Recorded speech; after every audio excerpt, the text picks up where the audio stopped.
Look, when the Galactic Council calls you at 3 in the morning, it is never good news. Either someone started a war, someone ended a war in the worst possible way, or someone found something that should have stayed lost. In my case, it was option 3, which honestly I should have seen coming. My name is Marcus Webb, and my official title is Xenoarchaeological Technology Specialist. My unofficial title is Space Janitor who knows which buttons not to push. I have a doctorate in ancient computational systems and a minor in not dying when things explode. Both have served me equally well in my career. The thing about the Galactic Council is that they are a collection of the most advanced civilizations in known space, and they are scared of literally everything. Black holes, rogue AI, expired dairy products. So when they called me about the obsidian shard, I knew it was going to be a situation. The shard, for those of you not up to date on your apocalyptic artifact trivia, was the thing that ended the Korthian Empire 10,000 years ago. Not defeated. Ended. As in, the Empire brought it to a battle, activated it, and then there was no more Empire. Just a debris field and some very ominous legends. Since then, the shard had been sitting in a vault, doing absolutely nothing, which was everyone's preferred state for it. But apparently, someone detected an energy fluctuation. A tiny one. The kind that could mean nothing or could mean the thing that erased an entire spacefaring civilization from existence was waking up from its nap. Enter humanity. We have been part of the galactic community for about 70 years now, and we have developed a reputation. Not for being strong, or particularly smart, or even especially diplomatic. No, we are known for being the weirdos who talk to machines like they are people and somehow get results. I once watched a human engineer fix a Vrelian quantum drive by apologizing to it. The Vrelians were furious. The drive worked perfectly. This is what we bring to the table. So the Council, in their infinite wisdom and complete lack of better options, decided to hire me. The job was simple. Go look at the thing that ate armies. Figure out if it is waking up. If yes, stop it. If no, make sure it stays that way. Payment was excellent. Hazard pay was even better. Life insurance was suspiciously comprehensive. I asked if they had tried just leaving it alone. Apparently, that was not an acceptable solution. I asked if they had tried asking it nicely not to wake up. That question got me some very uncomfortable looks from 6 different species. The vault was located on a moon that had no official name, just a designation. Apparently, if you name something, people might want to visit it, and the last thing anyone wanted was tourists near the obsidian shard. The moon was cold, airless, and had exactly one structure on it. A fortress that looked like someone had combined a prison, a bunker, and a very paranoid bank vault. My handler for this mission was Commander Vrel of the Azurian Defense Fleet. Azurians are these squid-like beings who communicate emotions through color-changing skin patterns. Very efficient for them. Completely useless for me, since I cannot tell if Vrel is confident or terrified. Right now, he was a sort of teal color, which could mean anything from calm to mildly concerned to needing a bathroom. Specialist Webb, Vrel said through his translator, his tentacles gesturing toward the vault entrance. Before we proceed, I must stress the severity of the situation. The obsidian shard has remained dormant for 10 millennia. Any disturbance could have catastrophic consequences. Got it, I said, adjusting my toolkit. Do not poke the apocalypse. Standard procedure. Vrel turned a darker shade of blue. I was pretty sure that was disapproval. The vault itself was a masterpiece of overkill. The entrance required 7 different authentication methods, including a DNA scan, a brainwave pattern analysis, and what I am fairly certain was just a very elaborate mood ring. The walls were 3 meters of composite armor designed to withstand direct hits from capital ship weapons. Every 50 meters there were blast doors that could seal in nanoseconds. Cozy, I remarked as we walked through the corridors. Very inviting. I am getting strong panic room vibes. This facility has been attacked 14 times by various parties seeking to claim or destroy the shard, Vrel explained, his color shifting to something that might have been pride. All attempts were repelled. 14 times? Maybe the real solution is better security and not calling attention to the fact that you have got a doomsday device in here. Vrel did not respond to that. His skin went sort of greenish. I took that as a point for me. We passed through a section where one wall was just missing, not damaged. Missing, like someone had deleted it from reality. Vrel noticed me staring. A previous attempt to study the shard, he said quietly. The research team got too close during an energy pulse. The shard did not attack, it simply removed the obstacle. And the research team? Also removed. Great, fantastic. Exactly the kind of thing I wanted to hear before walking into the chamber with the thing. The containment chamber was massive, a sphere about 50 meters in diameter with a zero-gravity field in the center. And there, floating in the middle like the universe's most ominous chandelier, was the obsidian shard. It was beautiful, I had to admit. About 2 meters long, perfectly geometric, made of something that looked like black crystal, but probably was not anything as simple as crystal. It caught the light in ways that hurt to look at, reflecting colors that should not exist. Energy flickered along its edges in patterns that almost seemed purposeful. So that is the thing that ended an empire, I said, pulling out my scanner. Looks like a very angry piece of modern art. Your species finds humor in the most inappropriate situations, Vrel observed, turning orange. Annoyance, maybe. Or perhaps indigestion. Humor is how we deal with existential terror, Commander. Also, it is much easier to think when you are not busy wetting yourself in fear. I floated up to the edge of the zero-gravity field, keeping a respectful distance from the shard. My scanner started picking up readings immediately. Energy signatures, quantum fluctuations, and something else. Something that looked almost like rhythmic patterns. Your safety protocols, I said, not looking away from my readouts. They are basically just hope it does not wake up, right? We have 17 redundant containment systems, Vrel said defensively, cycling through 3 colors in quick succession. And if it wakes up? Vrel was silent for a moment. Evacuation and orbital bombardment. Thought so.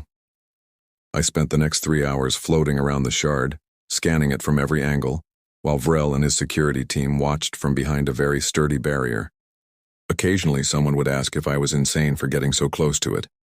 I would remind them that they hired me specifically to do this. The conversation would end there. The shard was not dormant. That much became clear pretty quickly. It was active, but in a way that none of the previous researchers had recognized because they were too busy being terrified of it. Energy was flowing through it in patterns that reminded me of something, but I could not quite place what. Then it hit me. I pulled up a comparison chart on my tablet. The energy fluctuations matched human REM sleep patterns almost exactly. The shard was not dead. It was not dormant. It was sleeping. And based on the irregular spikes in the pattern, it was having nightmares. Commander, I called out, has anyone considered that this thing might be having a bad dream? That is not possible, Vrel replied, his skin flashing through several colors rapidly. It is a weapon, not a life form. Is it though? Because from where I am floating, this looks an awful lot like a very advanced AI in sleep mode, and it is not happy about something. This is the thing about humans and machines. We do not see tools. We see personalities. My grandmother used to name her kitchen appliances. My first car had a name, a personality, and according to me, a favorite radio station. We anthropomorphize everything, and most species think we are nuts for doing it. But here's the secret. Sometimes, just sometimes, we are right. I moved closer to the shard, close enough that Vrel started shouting at me through the comms. I ignored him. I was watching the energy patterns, and I had a theory. A stupid theory. A very human theory. I reached out not to touch it, but to interface my tablet with the energy field around it. Just a light connection. A handshake in computer terms. The shard pulsed. Alarms started blaring immediately. Red lights flooded the chamber. Vrel was screaming something about evacuation protocols. The security team was already running. The shard was glowing brighter, energy arcing off it in jagged bolts, and I could feel the power drain starting. My tablet died. The lights flickered. Somewhere in the distance, I heard the main reactor shutting down. Everyone was panicking. Everyone except me, because I had noticed something important. The energy pattern had changed. It was not random. It was not aggressive. It was a response. The shard was not attacking. It was reacting. Like someone had knocked on its door and it was trying to figure out who was there. "Webb, evacuate immediately." Vrel's voice crackled through the failing comms. "Not yet," I muttered, watching the patterns shift and reorganize. The shard was not a weapon. I was suddenly very, very sure of that. Weapons do not dream. Weapons do not have patterns this complex and this deliberate. This was something else. Something that had been used as a weapon, and that was a very different thing. The facility was eating itself. Backup power was failing. The containment field was flickering. The shard was pulling energy from everything, growing brighter by the second. I could hear the structure groaning around me. In about 5 minutes, this entire moon was going to be a crater, and I was going to be a very thin smear of organic matter somewhere in the debris. Vrel had ordered a full evacuation. Most of the crew was already gone. He was still there, though, watching me through the failing camera systems. I had to give him credit for that. "Webb, you have 2 minutes before the orbital bombardment begins. Leave now." "Not happening, Commander. Running will not help. If this thing wakes up angry, your bombardment is just going to annoy it." "Then what do you propose?" His voice was tight with what I assumed was fear, but his translator kept it professional. "I am going to try something incredibly stupid." "That does not inspire confidence." "Yeah, well, it is all I have got." The shard was pulsing now, regular rhythms like a heartbeat. Energy was spiraling around it in patterns that were almost hypnotic. I took a breath, checked to make sure my comms were still working, and did the most human thing I could think of. I talked to it. "Hey," I said, my voice probably shaking more than I wanted to admit. "I know you have been asleep for a long time. I know you are scared. Hell, I am scared. Everyone is scared. But here is the thing. I do not think you want to hurt anyone. I think something bad happened to you and you were trying to protect yourself. So how about we just talk for a second? Just you and me. No weapons. No threats. Just a conversation." The shard pulsed. The energy drain stopped, just like that. Complete silence except for my own breathing. "Okay, good start. My name is Marcus. I am human. We are kind of new to this whole galactic civilization thing and we are not great at it, but we try. And one thing we are pretty good at is treating machines with respect. Because where we come from, the line between tool and intelligence is pretty blurry." Another pulse. This one felt different. Curious, maybe. "I am going to try something," I said. "If you do not like it, just let me know. I will back off." I pulled out a backup scanner, one that ran on batteries. I activated it and held it up, letting it emit a simple harmonic frequency. A greeting in the oldest computer language I knew. Binary, basic, but universal. The shard responded. Not with energy, with sound. Harmonic frequencies that vibrated through the chamber. It was not language, not exactly, but it was communication. And I understood it. It was not a weapon. It never had been. It was a construction tool. A massive, incredibly powerful piece of technology designed to build things. Reshape matter, heal damage.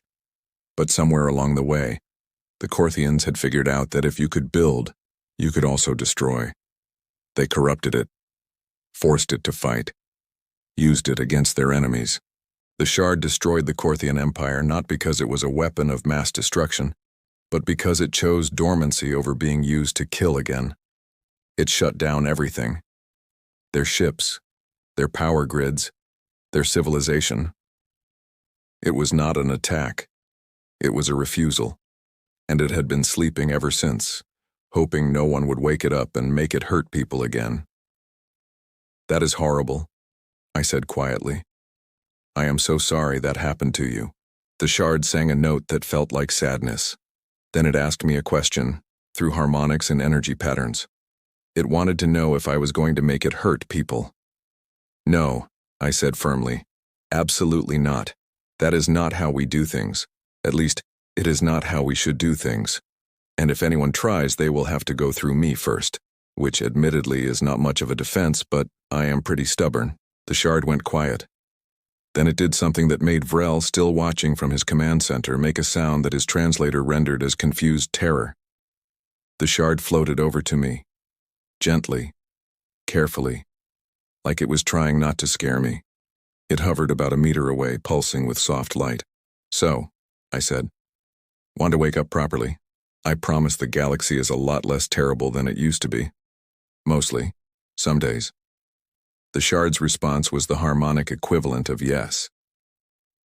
3 hours later, I was standing in what was left of the command center, trying to explain to a very confused and very angry group of council representatives why there was now a fully active ancient superweapon following me around like an overly attached golden retriever. The shard had not left my side since I woke it up. It floated about 2 meters behind me, occasionally humming to itself. It had already repaired the damage it caused to the facility during its panic attack, restoring power and fixing the walls. It did this without being asked.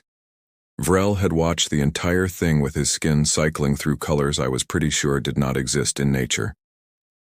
"Let me get this straight," said Counselor Tharn, a Vrelian with a voice like grinding metal. "You woke up the obsidian shard by talking to it." "That is correct. And now it will not leave you alone." "Also correct. And you expect us to believe it is not a threat.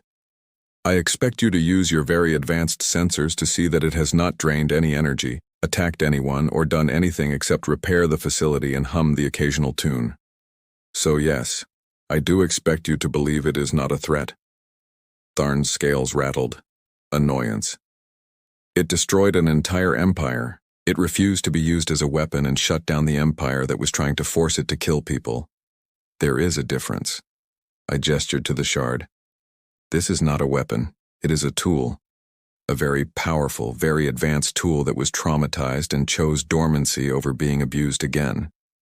And frankly, I do not blame it.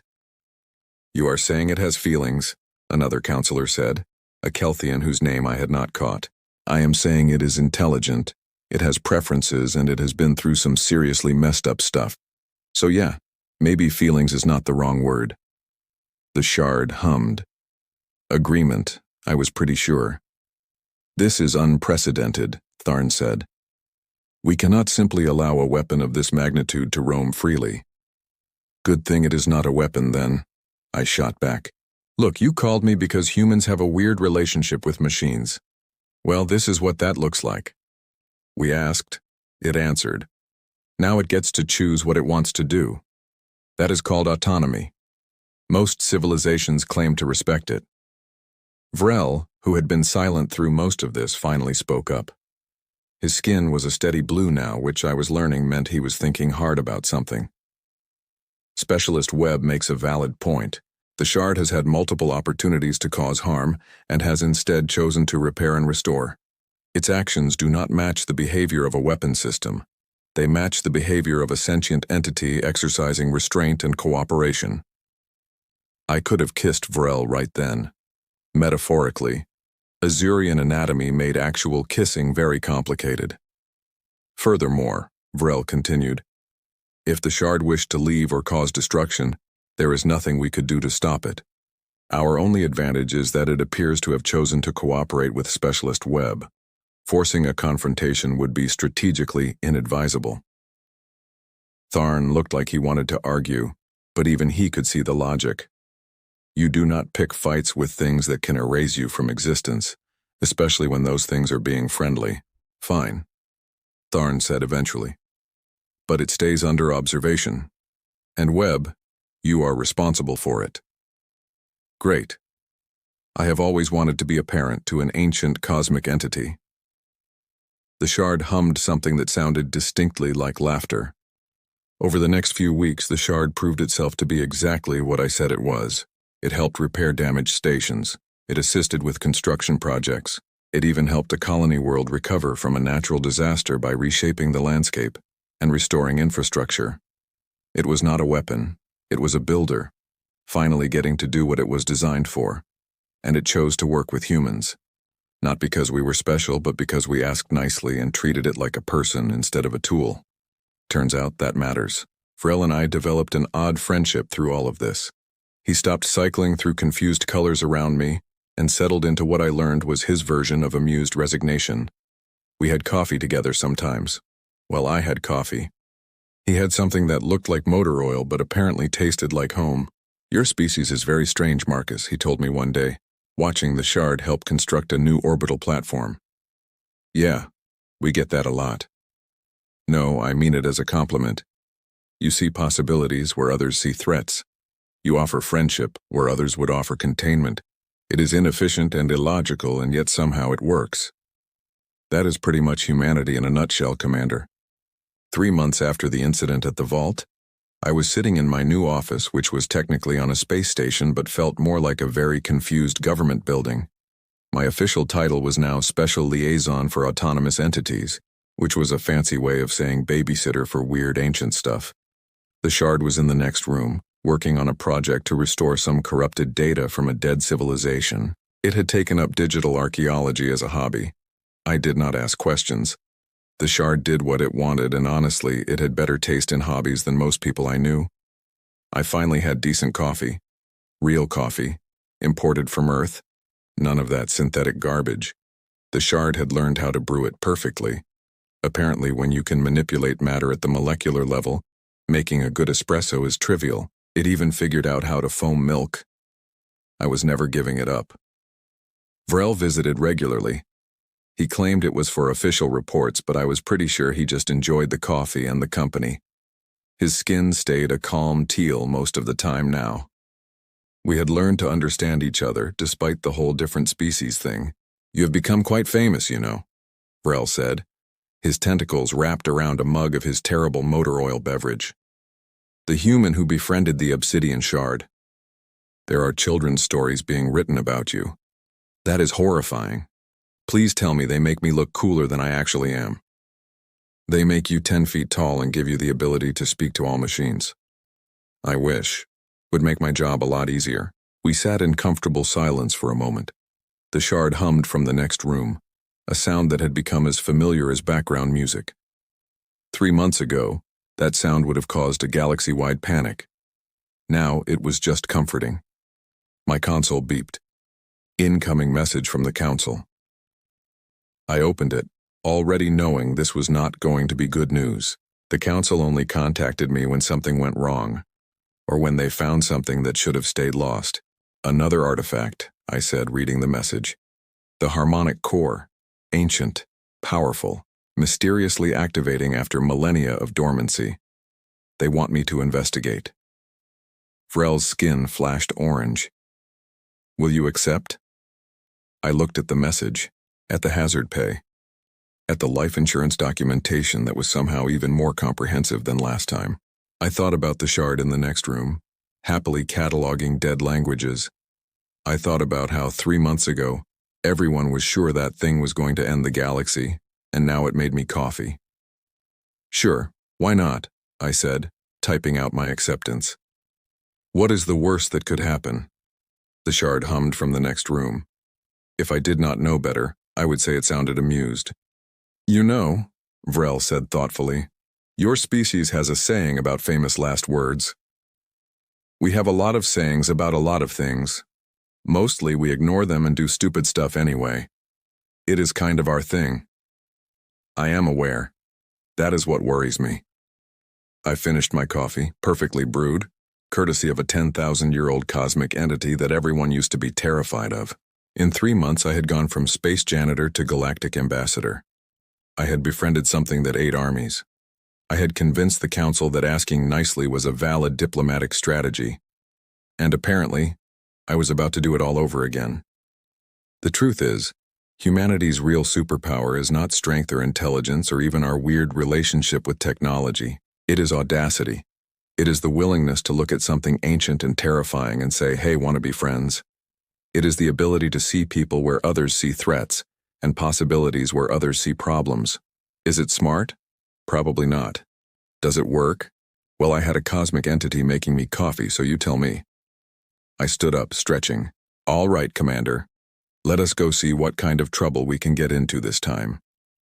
Vrel cycled through several colors before settling on what I had learned was resignation mixed with something that might have been excitement. I will inform my superiors that we are accepting the mission. They will want to know why I am volunteering to accompany you. Because someone has to write the official reports and my version always makes us sound way cooler than we actually are. That is accurate. The shard floated into the room, humming a questioning tone. I pulled up the mission details and showed them to it. Well, I projected them into the air and let the shard scan them, same thing. The shard pulsed. Curiosity, interest, a hint of excitement. Yeah, buddy, I said. Road trip. Wanna come? The response was an enthusiastic yes, conveyed through harmonic frequencies that made the entire room vibrate slightly. Vrel's skin went pale. I am going to regret this. Probably, I agreed. But think of the stories. And that is how a space janitor, a color-changing military commander, and a reformed doomsday device became the galaxy's strangest and most effective diplomatic team. We did not solve problems the way everyone else did. We did not follow protocols or standard procedures. We just asked nicely. We treated ancient cosmic horrors like people. We made friends with things that were supposed to be impossible to befriend. Was it efficient? No. Was it logical? Absolutely not. Did it work? Well, I was drinking perfect coffee made by an entity that used to end civilizations. So I would say we were doing all right. The galaxy was full of ancient mysteries and terrifying artifacts. And apparently they all just needed someone to talk to them like they mattered. Lucky for everyone, humans are really good at that. Even if we are terrible at almost everything else.